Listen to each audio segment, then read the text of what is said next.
A las 6:42 de la mañana mi celular vibró con una notificación del banco. Parpadeé todavía medio dormida, pensando que sería uno de esos mensajes automáticos de rutina. Pero el número en la pantalla me hizo dar un brinco con el corazón latiendo como tambor. Más de 500,000 pesos en compras, en solo 3 días. Me senté en la cama el cuarto de repente, demasiado quieto. Lo primero que pensé fue fraude, tal vez un hacker. Pero al abrir la lista de transacciones, los cargos no eran precisamente discretos.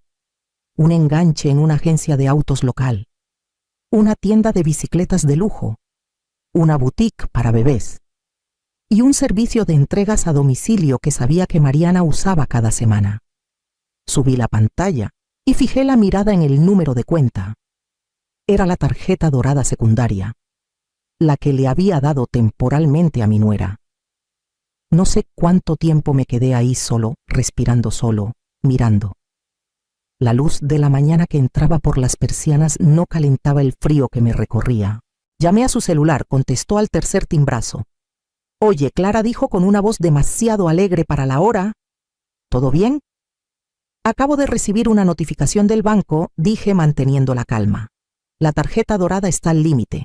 ¿Pasó algo?» Hubo una pausa, y luego se rió. No con nerviosismo, no con culpa, como si le hubiera contado un chiste. «Solo quedan 200 pesos», dijo entre risas. «Vaya, sí, la usamos. Nosotros». «¿Para qué la usaron?» Pues dijo como si estuviera leyendo una lista del súper. «El coche de Esteban estaba en las últimas, así que aprovechamos y compramos una camioneta pequeña. Luego había una oferta buenísima en una bici de montaña para su hermano y compré unas cositas para el bebé. Nada del otro mundo». No dije nada, solo esperé. «Estás muy callada», dijo ella. «No te preocupes, ya te lo pagaremos. Algún día». Fue una emergencia. Tragué saliva. La boca me sabía a metal. «¿Puedes traerme la tarjeta hoy?» Otra pausa. Luego un seco claro. Una hora después, cuando llegaron ella y Esteban, me entregó la tarjeta con una sonrisa despreocupada, como si me estuviera devolviendo 1 kilo de azúcar prestado. Esteban estaba atrás, callado con las manos en los bolsillos, sin mirarme a los ojos. Tomé la tarjeta, asentí una vez y cerré la puerta tras ellos. Solo entonces solté el aire que había estado conteniendo. Caminé a la cocina, puse la tarjeta en la mesa y la miré. Solo un pedazo de plástico con números en relieve. Pero por un momento pareció un espejo reflejando todo lo que ya sabía pero no quería aceptar. Y entonces pasó algo que no esperaba. Me reí. No fuerte. No con amargura. Solo una risa suave, casi sin aliento, que me tomó por sorpresa. Porque la tarjeta que usó la que pensó que había vaciado nunca estuvo conectada a mis ahorros de verdad. Ni un centavo. Había estado esperando este momento. Y ahora yo también. Fui al cajón, saqué la carpeta etiquetada Emergencias y la abrí. 3 meses antes Mariana había llegado a mi casa con una bandeja de pastelitos de limón comprados en el súper y una sonrisa forzada, de esas que no llegan a los ojos. «Solo necesitamos un pequeño empujón», dijo, dejando la bandeja como si fuera una ofrenda de paz. «Solo por unas semanas. Mi crédito está por los suelos y Esteban sigue esperando que le caiga ese segundo trabajo. Tú sabes cómo están las cosas».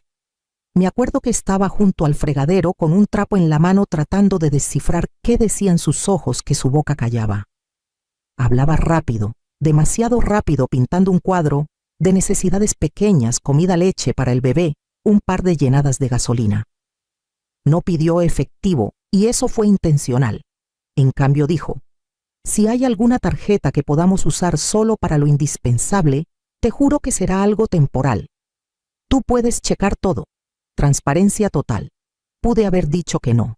Debía haberlo hecho, pero había visto a Esteban batallando en silencio por meses, rechazando mis ofertas.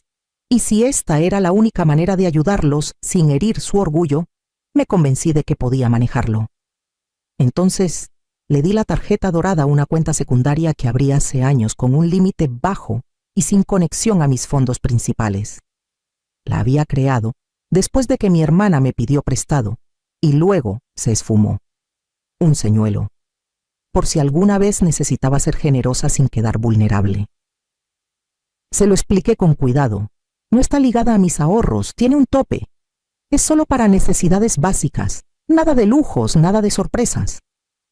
Mariana juntó las manos como si le hubiera dado un trofeo. Gracias, Clara, de verdad. Esto significa muchísimo para nosotros. Hasta me mandó un mensaje esa noche: eres una bendición. Ojalá mi propia madre hubiera sido como tú. Demasiado dulce. Ese fue el momento en que debí haber puesto pausa.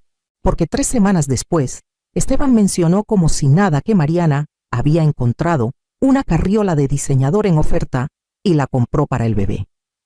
Estaba bien barata, dijo. Bajó de 16,000 a 7,000 pesos. Dijo que tu tarjeta lo cubrió. No dije nada, solo asentí.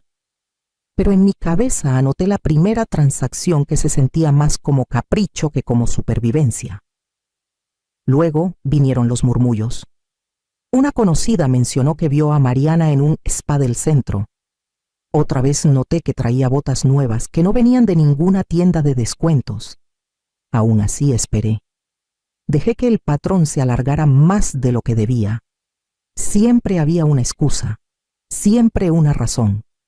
Ahora, parada en mi cocina con la tarjeta dorada vacía en la mano, me di cuenta de algo que sabía desde hace tiempo no era solo descuido. Mariana estaba cómoda. Metí la tarjeta en la trituradora, dejé que se convirtiera en pedacitos y saqué la siguiente carpeta del cajón etiquetada Poder Notarial. Llamé a Esteban al día siguiente. No porque quisiera, sino porque necesitaba saber. En algún punto entre la tarjeta triturada y la lista de autorizaciones revocadas, una parte de mí todavía esperaba que hubiera una explicación que valiera la pena escuchar. Contestó al segundo timbrazo con la voz pesada, como si apenas se hubiera despertado. Hola, ma. ¿Puedes venir?, dije. Solo tú. Una pausa, luego un titubeante. Sí, puedo. Llegó 1 hora después, solo con las manos metidas en los bolsillos de su sudadera, viéndose más pequeño de lo que recordaba. Se sentó en la mesa de la cocina como invitado en casa ajena, con los hombros encorvados y los ojos buscando la puerta. Deslicé la lista de transacciones hacia él, sin acusar, solo en silencio. Dijo que era para gasolina. Murmuró tras un largo silencio. ¿Y comida? No sabía lo del coche, ni la bici. Esteban, dije suavemente, son casi 500,000 pesos. Miró el papel como si quisiera que se reescribiera solo. No pensé que llegaría tan lejos. Quise creerle, de verdad. Pero la fe tiene fecha de caducidad y la mía ya había vencido. Usó tu nombre para la bici, dije. Documentos de financiamiento, los encontré. Cerró los ojos. Ahí fue cuando lo entendí. No la detuvo. Tal vez no sabía la cantidad exacta, pero sabía lo suficiente. Y lo permitió. Dolió más de lo que esperaba. No solo por el dinero, la confianza o el orgullo, sino porque este era Esteban, mi hijo, el niño que solía pararse junto al fregadero y fruncir el ceño cuando le daba demasiado a mi hermana, a los vecinos, a cualquiera que pedía. No tienes que arreglarle la vida a todos, me dijo una vez cuando no tenía más de 10 años. La gente debe arreglarse sola. Siempre me había visto con más claridad que nadie. Y ahora estaba con alguien que veía la bondad como moneda, no como carácter. Alguien que usaba ese instinto de arreglar todo para clavarme un puñal con una sonrisa y las manos vacías. Lo miré con cuidado, la cara cansada, la postura encorvada, la culpa silenciosa. No era que no le importara, era que no tenía el valor para elegir lo correcto por encima de la comodidad. Dijiste una vez que no tenía que arreglarle la vida a todos, dije, que a veces la gente tiene que aprender por las malas. No respondió. Solo bajó la mirada, asintió una vez. Me levanté, fui al cajón y saqué un sobre de Manila. Aquí están los documentos del préstamo cofirmado, tu seguro viejo y el historial de las cuentas compartidas de servicios. Voy a quitar mi nombre de todo. Esteban no me detuvo. Cuando se fue lo vi partir, no con enojo, no con frialdad. solo en silencio. Luego me senté con mi laptop, abrí la pestaña de negocios del banco y comencé a congelar todas las cuentas compartidas. Lo primero que hice fue llamar al banco. Quería escucharlo en voz alta. Señora, confirmó el agente tras una pausa, esa tarjeta no está vinculada a ninguna de sus cuentas de ahorros o inversiones activas. Era una línea de crédito independiente con límite bajo. Solté un suspiro que no sabía que estaba conteniendo. La cuenta no se había vaciado porque nunca tuvo nada real. Mariana tomó lo que pensó que era mío, pero solo se llevó aire e ilusión. Después de colgar, revisé mi reporte de crédito. Esperaba algunos rasguños, tal vez 1 o 2 consultas duras, pero no lo que vi parpadeando en rojo y amarillo. 3 solicitudes de tarjetas de crédito nuevas, todas presentadas en las últimas 6 semanas. Todas a mi nombre. Una ya había sido rechazada, otra estaba pendiente, la tercera aprobada. No sentí rabia, ni pánico, solo una claridad extraña firme, como cuando aceptas que una gotera en el tejado no se va a arreglar sola. Presenté los reportes de fraude, adjunté copias de mi identificación, firmé los formularios, envié documentos notariados. No llamé a Esteban, no le escribí a Mariana, solo documenté todo. Después tomé una libreta amarilla y comencé a listar cada hilo compartido que aún nos conectaba. La factura de luz estaba a mi nombre desde cuando les negaron el servicio durante su mudanza. Ofrecí ayudar por los primeros 6 meses. Eso se convirtió en 2 años. Su Netflix, su Amazon Prime, el plan familiar de celulares que aún pagaba, el descuento del seguro del coche al que los había añadido, la tarjeta de gasolina, cada una. Abrí pestañas, hice clic en eliminar, cancelar, desactivar. Uno por uno los cables comenzaron a romperse, sin anuncios, sin explicaciones, solo acciones. Cuando llegué al testamento dudé, pero solo por un segundo. Luego marqué a Raúl, mi abogado. Quiero hacer algunos cambios, dije. Me agendó para el viernes. Para cuando el sol se escondió detrás de las colinas, mi escritorio estaba lleno de correos, de confirmación y recibos de cierre de cuentas. Las alertas de crédito dejaron de sonar. El silencio era limpio, cortante, no vacío, solo libre por fin del ruido que nunca me perteneció. Me serví una taza de té, me senté en el porche y vi a los niños del vecindario andar en bici haciendo 8s en la calle. A 2 calles, un perro ladraba al viento. El aire olía a césped recién cortado y a verano tardío. Mi celular vibró una vez. Un correo nuevo, de Mariana. El asunto decía: esto es exagerado. No lo abrí. En cambio me levanté, regresé adentro y saqué el último sobre sin abrir del gabinete. En la portada había escrito 2 palabras que nunca pensé que necesitaría salida de emergencia. Todo empezó con el coche. El lunes por la mañana, la camioneta nueva de Mariana fue remolcada desde su entrada. No fue algo discreto. Un vecino grabó todo y lo subió a un grupo de Facebook local con el comentario: parece que alguien no leyó la letra chiquita. No lo había hecho. El financiamiento se aprobó bajo mi nombre, o eso pensó ella.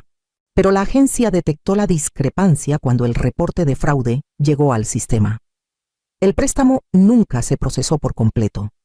No se transfirió el título. No se presentó el seguro. No era su coche para quedarse. Para el martes, la bicicleta de montaña, una de lujo personalizada, que pidió para el hermano de Esteban, también desapareció. Robada al parecer. La dejaron sin candado, sin cobertura. Solo se esfumó. El mundo tiene su manera de limpiar su propio desorden cuando dejas de interponerte. Esa noche Esteban llamó. Casi no contesté. Ma. Su voz estaba tensa, sin aliento. El coche no está. Mariana está fuera de sí. ¿Qué hiciste? Sostuve el teléfono en silencio, no por malicia, sino porque quería que escuchara su propia pregunta. Ahora estoy protegiendo lo mío, dije, manteniendo la voz firme. Se quedó callado un segundo. ¿Nos denunciaste? No, dije con calma. Denuncié un fraude. No respondió de inmediato. Solo soltó un suspiro suave y colgó. Lucía vino esa noche trayendo un pastel que compró en el súper y fingiendo que lo había horneado. Pensé que te vendría bien un poco de compañía, dijo acomodándose en el sofá. Escuchó mientras le conté la última semana paso a paso, sin drama, solo hechos. No me interrumpió ni una vez. Cuando terminé, tomó su copa de vino y dijo: «Bueno, por fin cerraste la cuenta abierta». Sonreí ante eso. No mucho, solo lo suficiente. Por años llevé un registro mental de lo que di, lo que toleré, lo que dejé pasar por mantener la paz. Y ahora el saldo estaba en cero. No porque me pagaran, sino porque dejé de prestarles partes de mí que nunca se ganaron. Lucía se quedó hasta que la luna estaba alta y el pastel a medio comer. Cuando se fue me abrazó fuerte, me miró a los ojos y dijo: «No lo pienses 2 veces». Asentí de verdad. Esa noche dormí sin revisar mi celular ni una vez, sin alertas, sin mensajes, solo el zumbido del ventilador de techo y el ritmo lento de mi propia respiración. Por la mañana abrí la puerta principal y encontré una carta debajo del tapete. La letra era inconfundiblemente de Esteban. Pulcra, cuidadosa, casi de disculpa. La levanté, le di la vuelta una vez y la llevé a la mesa de la cocina sin abrirla. Me serví una taza de café, puse la carta a mi lado y esperé el golpe que sabía que vendría. El golpe llegó a las 9:12 de la mañana. No contesté de inmediato. Me tomé mi tiempo sirviendo una segunda taza de café, dejando que la tetera silbara lo suficiente para marcar mi punto. Cuando abrí la puerta, Mariana ya estaba dando vueltas en el porche caminando en círculos apretados. Esteban estaba atrás con los brazos cruzados, la mandíbula tensa. Ella entró empujándome antes de que pudiera hablar. «Nos arruinaste», dijo con la voz temblorosa, los ojos ya vidriosos. Por un malentendido, Esteban no me miró. Su mirada estaba fija en el suelo. Cerré la puerta detrás de ellos y me apoyé en ella. Mariana siguió.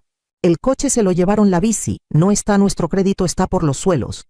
No podemos sacar un préstamo, ni siquiera pedir un nuevo arrendamiento. El jefe de Esteban preguntó por qué está en una lista de vigilancia por fraude. ¿Tienes idea de lo que has hecho?». Esperé hasta que se quedó sin aire.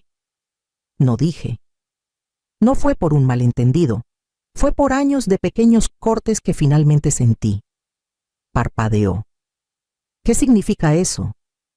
«Significa», dije con calma, «que cada vez que tomaste algo que no era tuyo, cada vez que sonreíste mientras lo hacías, cada vez que te dijiste que estaría bien, porque siempre lo estoy, estabas cortando. Y yo lo permití. Me dije que era familia, que era temporal, que podía manejarlo, hasta que no pude más». Esteban se movió ligeramente. Todavía no había dicho una palabra. «Siempre hiciste las cosas más difíciles de lo necesario», espetó Mariana. «Necesitábamos ayuda.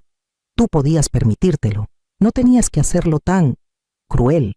Pasé junto a ella, abrí un cajón y saqué una carpeta delgada. La puse suavemente en la mesa frente a ella. Dentro estaba una copia del reporte de fraude, la documentación, las fechas, las solicitudes a mi nombre. «Esto es lo cruel», dije. «Esto es lo que se suponía que debía perdonar en silencio, pero ya no lo haré». Mariana abrió la carpeta y hojeó las páginas. Sus dedos temblaban. Esteban finalmente habló, pero su voz apenas era un susurro. «No queríamos hacerte daño». Me giré hacia él. «Una vez me dijiste que no tenía que arreglarle la vida a todos». «¿Te acuerdas?», asintió lentamente. «Tenías razón», dije. «Así que paré. No puedes sorprenderte de que finalmente seguí tu consejo». Mariana levantó la vista, ahora desinflada, no enojada, solo pequeña. «Entonces, ¿qué nos cortas para siempre?». No respondí. No necesitaba hacerlo. El silencio que llenó la habitación era más pesado que cualquier grito. Se fueron sin azotar la puerta. Esteban se giró una vez en el porche como si quisiera decir algo, pero luego siguió a Mariana por las escaleras. Me quedé en la ventana viéndolos subir a un coche prestado, sus figuras distorsionadas por el vidrio. Luego me di la vuelta, Caminé a mi escritorio y comencé a redactar una nueva lista, una que no incluía sus nombres. Desperté con la luz del sol derramándose sobre el piso de madera, la casa quieta y silenciosa. Sin celular vibrando, sin notificaciones, solo el crujido lento de la ventilación y el canto de los pájaros en el patio trasero. Era mi cumpleaños. El tipo de día que antes empezaba con un mensaje de Esteban, a veces tarde, a veces después de que Mariana se lo recordara. Un rápido, feliz cumpleaños más seguido de una foto de un pastel a medio comer o del bebé sosteniendo una tarjeta garabateada. No era mucho, pero significaba algo. Este año no había nada. Ni mensaje, ni tarjeta, ni llamada, ni siquiera del tipo digital perezoso, solo silencio. Y por primera vez en mucho tiempo no sentí que faltara algo. Me senté con mi café en el porche trasero, viendo una ardilla correr por la barda. El silencio no se sentía como ausencia, se sentía como liberación. A mediodía, el sol había calentado las barandillas del porche y casi olvidé qué día era. Entonces vino un golpe. Abrí la puerta y ahí estaba Lucía sosteniendo una caja de pastel de una panadería y 2 cafés en una bandeja de cartón.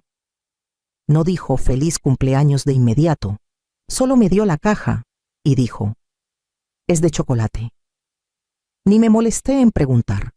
Nos sentamos en la mesa de la cocina como lo habíamos hecho 1000 veces, pasándonos pedazos de pastel con nuestros tenedores sin platos, sin reglas. Nos reímos de la vez que nos echaron de una clase de yoga por reírnos de la cena donde Mariana olvidó mi nombre al presentarme a su jefe.